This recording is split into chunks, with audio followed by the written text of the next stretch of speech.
મહાકુંભમાં લગભગ 50 કરોડ લોકોએ આસ્થાની ડૂબકી લગાવી છે, પણ રાજકોટના મેયરને પ્રયાગરાજની આ યાત્રા મોંઘી પડી છે. યાત્રા તો હતી વ્યક્તિગત, પણ એને રાજકીય રંગ લાગી ગયો. પ્રયાગરાજથી પરત ફર્યા પછી હવે ખુદ મેયર મેદાનમાં આવ્યા છે. મેયરે આ યાત્રાનો બચાવ કર્યો છે અને કારના ભાડાની રકમ પણ ચૂકવી દીધી છે. મેયરની એક સ્પષ્ટતા અને વાત જગજાહેર થઈ ગઈ કે ન માત્ર મહાનગરપાલિકામાં પણ રાજકોટ ભાજપમાં ટાટિયા ખેંચ ચાલી રહી છે. કારના ભાડામાં રાહતના ઠરાવની વાતને ફગાવી મેયરે ઘણા સંકેત આપી દીધા છે. ત્યારે શું છે આ ભાડાની રાજ રમત? સૌથી પહેલા એ જુઓ. આ એક વાહિયાત વાત છે કે 2 રૂપિયા લેખે એવો કોઈ 2 રૂપિયાનો ઠરાવ ક્યાંય છે નહીં. એક ષડયંત્ર તરીકે આને કોઈ ગંભીર બાબત લઈ અને એક ઇસ્યુ બનાવ્યો છે. મહાકુંભમાં ડૂબકી લગાવીને પરત આવ્યા બાદ લોકો પોતાના અનુભવોનું વર્ણન કરતા હોય છે. જો કે રાજકોટના મેયર નયનાબેનના ભાગે આમ કરવાનું નથી આવ્યું. તેઓ જ્યારે પરત ફર્યા ત્યારે ઘણા સવાલો તેમની રાહ જોઈ રહ્યા હતા. તેમણે જવાબ આપ્યા પણ ખરા, જે પોતાનામાં નવા સવાલ ઉઠાવે છે. રાજકોટ પરત ફર્યા બાદ પહેલા તો મેયરે એ સરકારી કારનું બિલ ભરવું પડ્યું, જેમાં તેઓ પરિવાર સાથે પ્રયાગરાજ ગયા હતા. નયનાબેનને કિલોમીટરના 10 રૂપિયા લેખે 34,780 રૂપિયાનું બિલ ચૂકવ્યું. મહાકુંભમાં સરકારી કાર લઈને જવા પાછળનું કારણ પણ તેમણે સ્પષ્ટ કર્યું. પણ બધા એક જ જગ્યાએ જ્યારે જતા હોય ત્યારે બસમાં પણ મુસાફરી કરવી અને ઝડપથી પાછું કોર્પોરેશને આવી શકાય એના માટે થઈને મેં પ્રાઇવેટ ગાડીની ખૂબ તપાસ કરી, પણ મને ન મળી. એટલે જે મેયરની ગાડી આપણે હુકમની સાથે જે લઈ જતા હોય એ હુકમની સાથે મેં પરવાનગી લીધી અને જે પણ ભાડું થતું હોય એ ભાડું એટલે કે ડીઝલ, પેટ્રોલ, ઈંધણનું જે પણ બિલ થતું હોય એ મેં ચૂકવી દીધું છે. જો કે આ બિલની રકમ પોતાનામાં ઘણા સવાલ ઉઠાવે છે. બિલ રાજકોટ મનપાના સ્ટેન્ડિંગ કમિટીના ચેરમેનના દાવાને ખોટો સાબિત કરે છે. જયમીન ઠાકરે દાવો કર્યો હતો કે મેયર 2 રૂપિયા પ્રતિ કિલોમીટર ચૂકવીને ગુજરાત બહાર સરકારી કારનો ઉપયોગ કરી શકે છે. આ માટે તેમણે 10 વર્ષ પહેલાના મનપાના ઠરાવનો હવાલો પણ આપ્યો હતો. જો કે મેયર નયનાબેનનું કહેવું છે કે આ પ્રકારનો કોઈ ઠરાવ છે જ નહીં. ગુજરાત બહાર જ્યારે માનનીય મેયરશ્રી પ્રવાસ કરતા હોય ત્યારે કિલોમીટર નોંધી ફરી પાછા જ્યારે ગુજરાતમાં આવે ત્યારે ગુજરાતમાં પાછા એ કિલોમીટર લખવામાં આવે છે અને જે તફાવત થાય છે સ્ટેન્ડિંગ કમિટીનો આજથી 10 વર્ષ પહેલાંનો એક ઠરાવ છે કે 2 રૂપિયા પ્રતિ કિલોમીટર માનનીય મેયરશ્રી હોય કે કોઈ પણ પદાધિકારી હોય એને ચૂકવવાના, પોતાના અંગત ખિસ્સામાંથી ચૂકવવાના પડતા હોય છે ને માનનીય મેયરશ્રીએ ચૂકવી દેશે.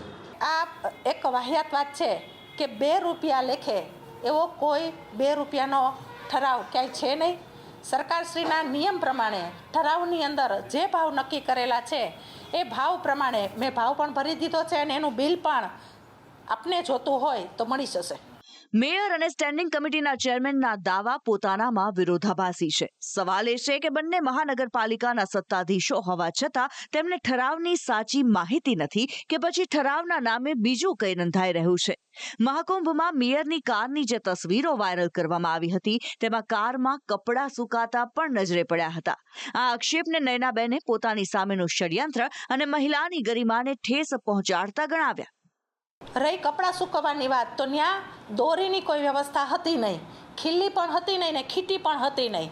સ્વાભાવિક છે કે એકદમ કપડાં નીતરતા હોય અને એ કપડાં આપણે સ્નાન કરીને આવ્યા પછી એને નીચવી નથી શકાતા. એ નિયમ પ્રમાણે ને ધર્મ પ્રમાણે જ્યારે કપડાં ખૂબ ભીના હતા તો મેં ત્યાં નીતરવા માટે મૂક્યા હતા. પણ આ એક ષડયંત્ર તરીકે આને કોઈ ગંભીર બાબત લઈ અને એક ઇસ્યુ બનાવ્યો છે. જેને પણ બનાવ્યો હોય એ એટલું યાદ રાખે કે મહિલા મેયર તરીકે આ નાની એવી બાબત ગણો કે મોટી એવી બાબત, ગરિમા જાળવેલી નથી. હવે સવાલ એ ઊભો થાય છે કે મેયર નયનાબેન સામે કોણે ષડયંત્ર રચ્યું છે? કોણ છે એ જે મહિલા મેયરની ગરિમા નથી જાળવતું?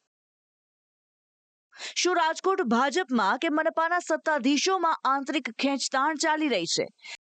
નયનાબેને કોઈનું પણ નામ લેવાનું ટાળ્યું છે. જો કે અહીં એ નોંધવા જેવું છે કે તેમણે જે દાવાને વાહિયાત ગણાવ્યો છે તે સ્ટેન્ડિંગ કમિટીના ચેરમેને કર્યો હતો. મેયરે એટલું જરૂર કહ્યું કે પક્ષ પૂછશે તો ત્યાં જવાબ આપશે. નયનાબેનના આ આક્ષેપ સાથે જ રાજકોટ ભાજપમાં ખળભળાટ મચી ગયો છે. કોઈ કંઈ બોલવા તૈયાર નથી, સિવાય કે ધારાસભ્ય દર્શિતા શાહ, જેઓ એક મહિલા તરીકે મેયરના સમર્થનમાં આવ્યા છે.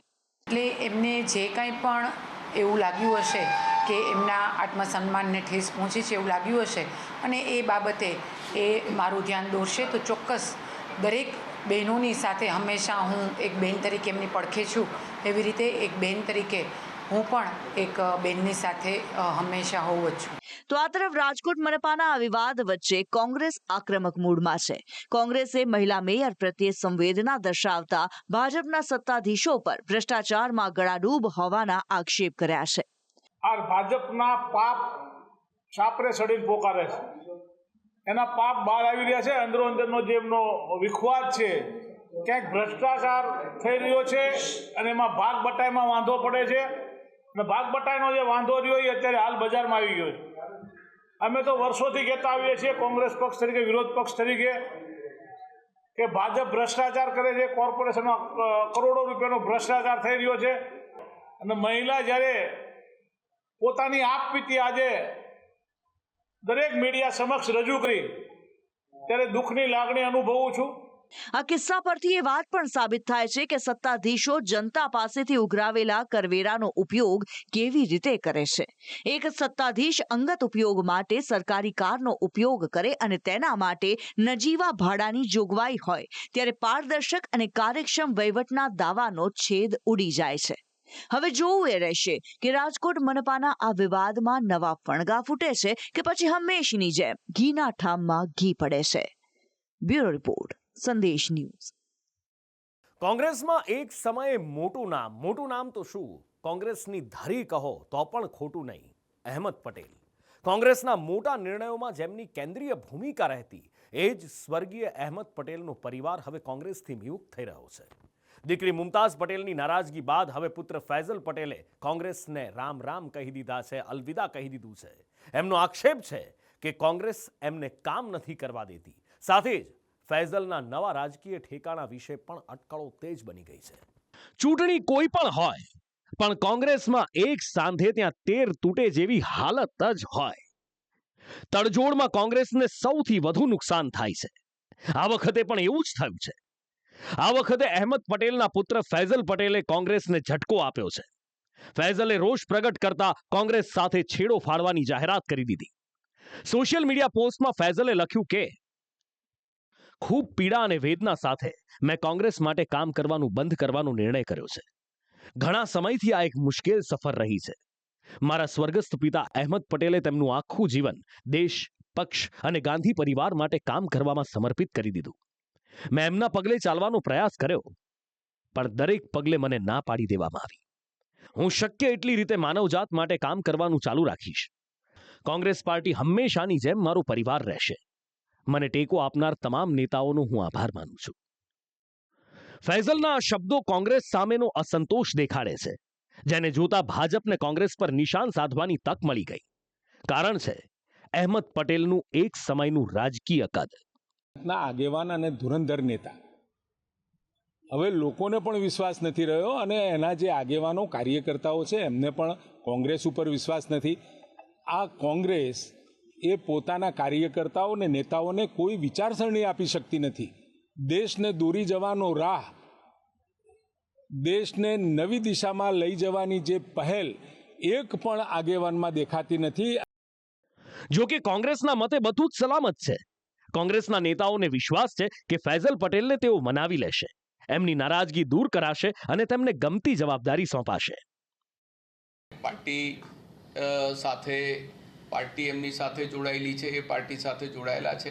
ક્યાંક કોઈ કારણોસર એમને આ જે ટ્વીટ કર્યું છે એની અમારા પ્રદેશના મોવડી મંડળ અને દિલ્હી લેવલે ચર્ચા વિચારણા કરીશું.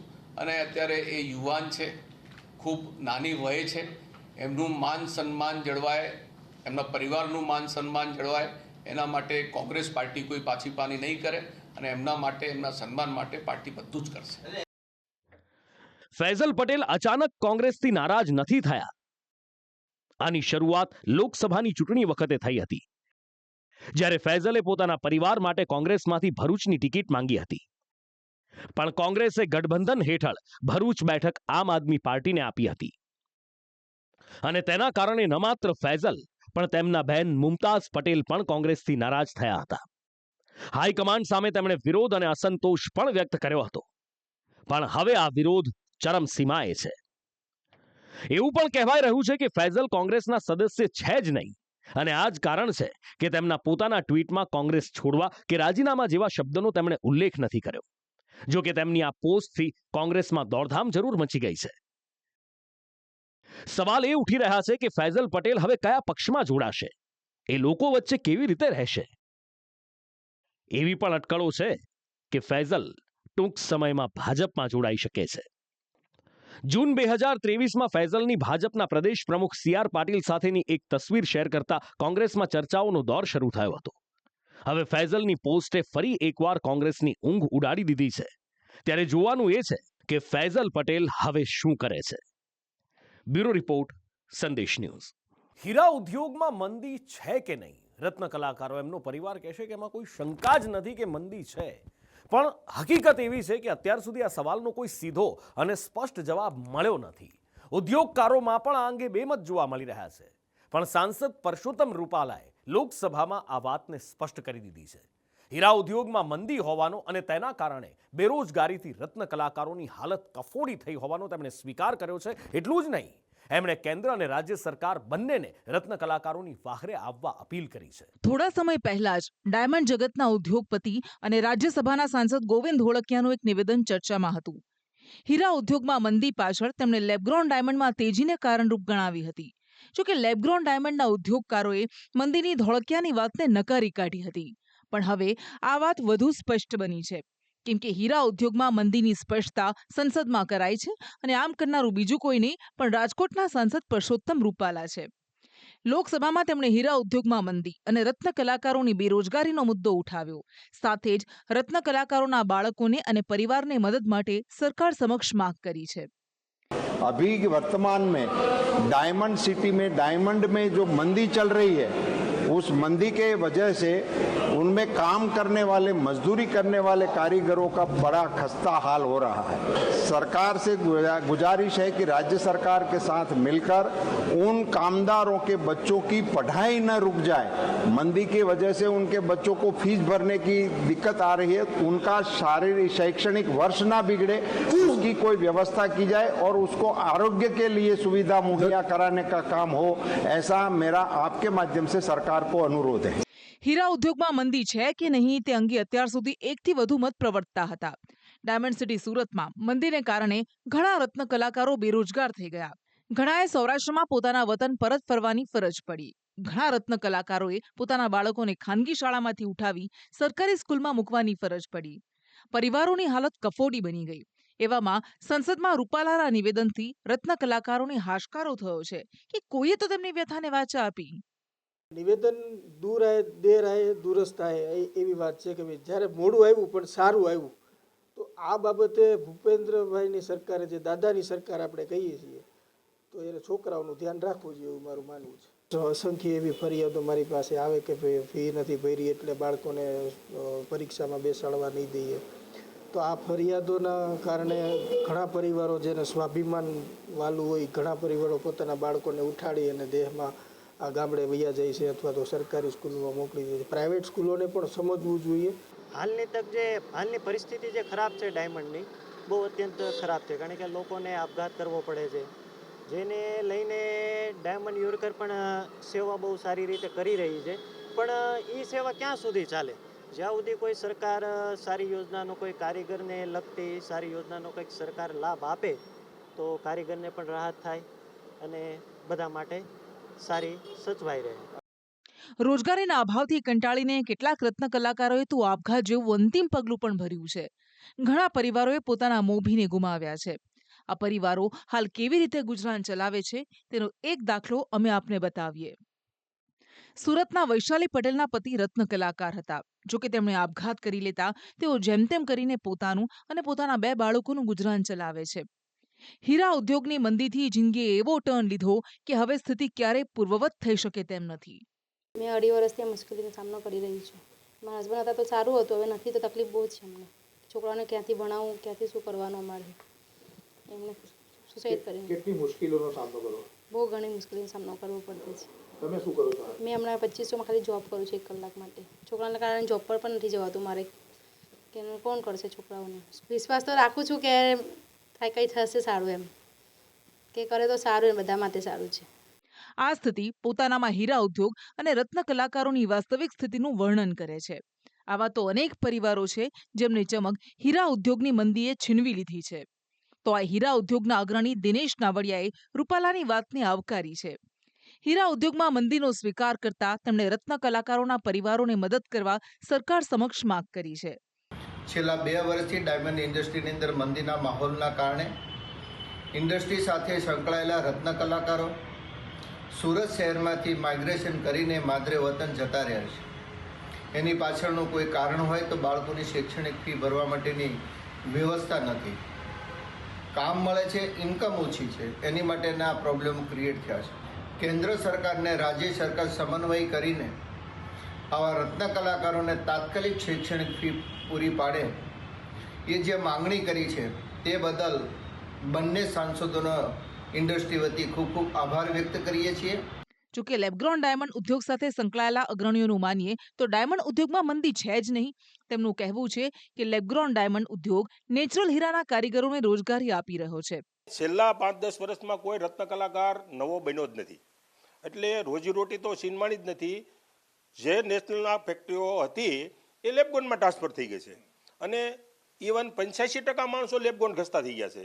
જ્યારે નેશનલ ડાયમંડ છેલ્લા 4 વર્ષમાં દુનિયાની બાંધણ જે બધા દેશોના ઝઘડા છે એના હિસાબે નેશનલ ડાયમંડની ખરીદ શક્તિ ઓછી થઈ ગઈ છે. એની સામે આની ખરીદ શક્તિ. લેબગ્રોન ડાયમંડ ઉદ્યોગના અગ્રણીના દાવાને બાજુ પર રાખીને હીરા ઉદ્યોગની મંદીની વાત કરીએ તો હવે આ વાત જગજાહેર બની છે. એવામાં રત્ન કલાકારોને સરકારની મદદની આશા બંધાઈ છે. ત્યારે જોવું એ રહેશે કે આ આશા ક્યારે વાસ્તવિકતામાં પરિણમે છે. બ્યુરો રિપોર્ટ, સંદેશ ન્યૂઝ. આપણે કહીએ છીએ ભણશે ગુજરાત, આગળ વધશે ગુજરાત, પણ હાલત શું છે આપણને ખબર છે. સ્કૂલોના આંકડા વિધાનસભામાં મૂકવામાં આવે છે, પણ શું વિદ્યાર્થીઓના ભણતર માટે, એમના ભવિષ્યના ઘડતર માટે, ગુજરાતની આવતીકાલ માટે માત્ર એક સ્કૂલ જ સારી હોવી અથવા તો શિક્ષણ વ્યવસ્થા જ સારી હોવી જરૂરી છે? તમે કહેશો નુપુર, એના સિવાય બીજું શું જોઈએ? એના સિવાય બીજું ઘણું બધું જોઈએ ને એમાંનું એક છે પરિવહનની વ્યવસ્થા. કદાચ મોટા શહેરોમાં રહેતા લોકો આ નહીં સમજી શકે, કારણ કે ગાડી કે 2 વ્હીલર લઈને ખાનગી સ્કૂલમાં ભણતા છોકરાઓને આપણે મૂકવા જઈએ છીએ. ના મૂકવા જઈ શકીએ તો રિક્ષા કે વેન બંધાવી દઈએ છીએ. સ્કૂલ બસની પણ સુવિધા હોય છે. પણ એ ગામડામાં રહેતા ગરીબ વિદ્યાર્થીઓનું શું, જે સરકારી સ્કૂલોમાં ભણે છે અને સરકારી પરિવહન પર નિર્ભર છે? જી હા, પરિવહનની સેવા ખૂબ જરૂરી છે અને એ સેવા પૂરી પાડવાની જવાબદારી તંત્રની છે, સરકારની છે. પણ શું એ પૂરું થાય છે? જિલ્લે જિલ્લેથી ફરિયાદો ઉઠે છે અને આવી જ એક ફરિયાદ અમરેલીમાંથી ઉઠી છે કે ખાંભામાં એસટી વિભાગે કોઈ વ્યવસ્થા કરી નથી. એસટી વિભાગ વિદ્યાર્થીઓ માટે નિષ્ફળ સાબિત થયું છે અને આખરે બાળકોને બસની સેવા ન મળતા આ સ્કૂલમાં જવા માટે મુશ્કેલીઓનો સામનો કરવો પડે છે. એ માટે ઊંચા ભાડા ખર્ચવા પડે છે. એના માટે એસટી તંત્રને જગાડવા માટે આખરે આવેદનપત્ર સ્કૂલના છોકરાઓએ આપવું પડ્યું. જનતા ચૂંટાયેલા પ્રતિનિધિઓને એટલા માટે જ પોતાની સાથે રાખે છે કે એઓ કામ કરે, પણ એ પણ હરકતમાં નથી આવતા અને આખરે બાળકોએ આવેદન આપવા પડે છે. આ છે ગુજરાતની હાલત. તંત્રને આવેદન આપવાનું કામ સામાન્ય રીતે યુવા કે મોટી વયના લોકો કરતા હોય છે, પણ અમરેલીના ખાંભામાં શાળાના વિદ્યાર્થીઓએ આ કામ કરવું પડ્યું. કારણ હતું તંત્રની બેદરકારી. એસટી બસોની અનિયમિતતાના કારણે બાળકો નિયમિત સ્કૂલે જઈ શકતા નથી. એમનો અભ્યાસ બગડે છે અને ના છૂટકે એમણે વધુ ભાડા ખર્ચી ખાનગી વાહનોમાં જવું પડે છે. ખાંભાની જે.એન. મહેતા હાઈસ્કૂલના વિદ્યાર્થીઓ છેવટે કંટાળ્યા અને તેમણે મામલતદારને આ માટે આવેદનપત્ર આપી દીધું. અમે શાળાએ આવીએ તો અમારે અહીંથી શાળાએથી ઘરે જવા માટે અમને નિયમિત એસટી બસ મળતી નથી. અમારે ગમે તે પ્રાઇવેટ વાહનોમાં અમારું જોખમ લઈ અને જવું પડે છે અને ઘણો બધો અમારો અભ્યાસક્રમ પણ બગડે છે અને અમારે ઘણા બધા લેક્ચર છોડી અને જવું પડે છે. અમારી એક સરકારને અપેક્ષા છે કે અમારી બસને નિયમિત ટાઈમ અમારે 12:30 સ્કૂલ છૂટી થાય છે, પછી 12:30 પછી અમારી બસ ખાંભા રાજુલા ડેપોની બસ નિયમિતપણે આવે તેવી અમારી અરજી છે.